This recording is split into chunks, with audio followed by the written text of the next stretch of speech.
Strategies for supporting English language learners in content areas. Strategy 3, Scaffolding. Hello and welcome to today's instructional video on scaffolding in the classroom. I'm here to guide you through what scaffolding means, its significance in education, the different types of scaffolding, and how to apply it when teaching English learners in various subjects. So, let's get started. What's scaffolding? Scaffolding is like building a bridge. It's a teaching method that helps students reach new heights in their learning.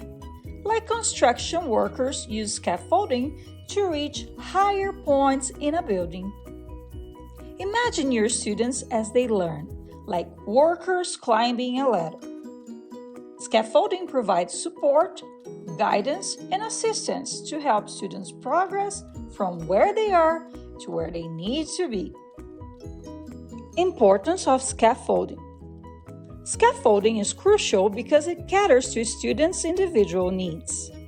It ensures that no student is left behind, supporting their development at their own pace, helping them build their understanding and confidence.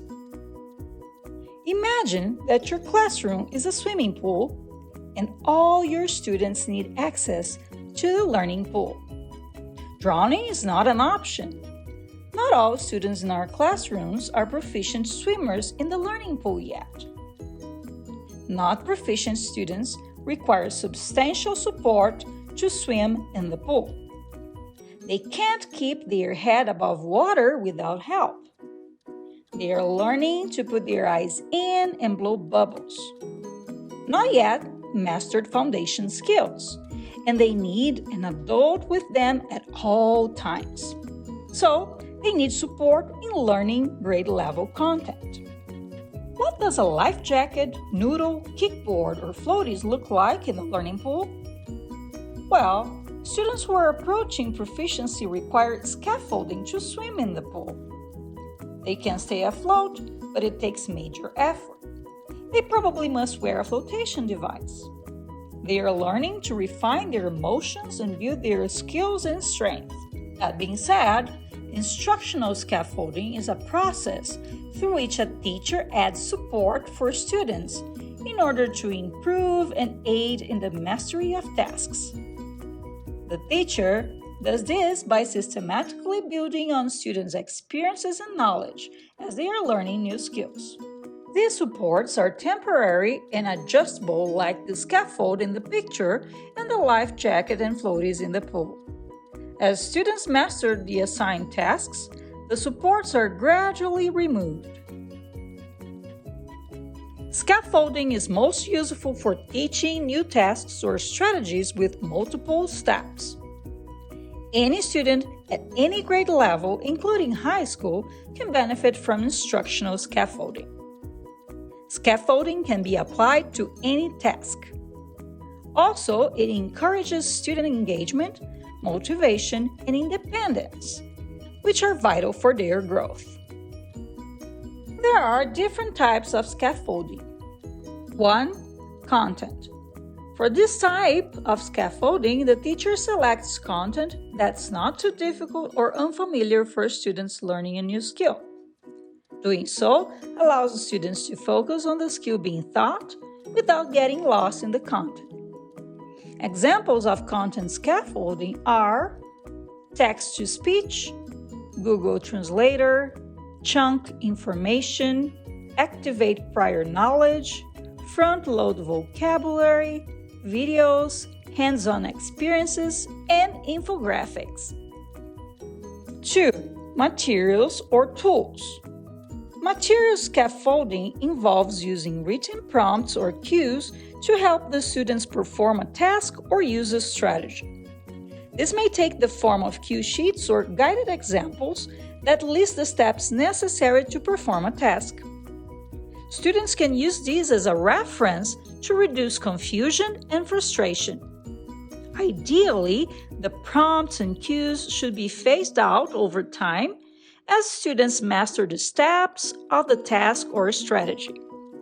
Some examples of materials and tools are speech-to-text, calculator or multiplication chart, dictionaries, visual aids, anchor charts, checklists, model papers, writing frames, word banks, and immersive reader. 3. Tasks. In this type of scaffolding, a teacher begins by specifying the steps in a task or instructional strategy. Once the students are able to understand the steps in the task or instructional strategy, they practice the task independently. The teacher observes their performance and may coach students who experience problems. Some examples of task or gradual release and support are partner work, modeling including think aloud, aid or peer tutor, time to talk, guided practice, and demonstrations. Practical examples. Math. Use visual aids. Provide visual representations like charts, graphs, or manipulatives to help students grasp mathematical concepts. Step-by-step problems.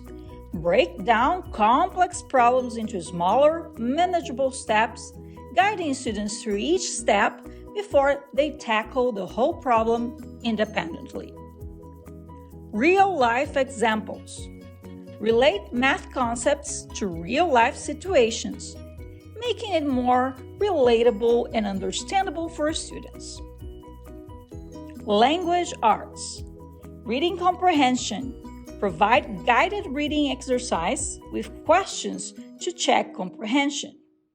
Gradually increase the complexity of texts. Vocabulary support. Offer vocabulary lists, context clues, and synonyms to assist students in understanding new words in the context of a text. Sentence structure. Break down complex sentences into simpler parts. Analyze sentence structure and grammar step by step. Science. Visual aids. Use diagrams, models, and charts to illustrate specific processes, making them more accessible. Hands-on experiments. Conduct experiments with clear, step-by-step instructions and explanations to help students understand scientific concepts. Analogies. Use analogies to relate unfamiliar concepts to something more familiar. For example, comparing the flow of electricity to the flow of water. Social studies. Maps and timelines. Simplify complex maps and timelines to help students understand historical events, locations, and time periods. Primary sources. Analyze historical documents and primary sources with guiding questions to support interpretation and analysis. Role-playing. Engage in historical role-playing to make historical events more relatable and memorable. In conclusion, scaffolding is a powerful teaching tool that can help all students, including English learners, succeed in education. Remember to tailor your scaffolding techniques to individual student needs and watch them climb higher on their educational journey. Thank you for joining us in this instructional video on scaffolding. Keep supporting your students and building the bridges on their success. Happy teaching!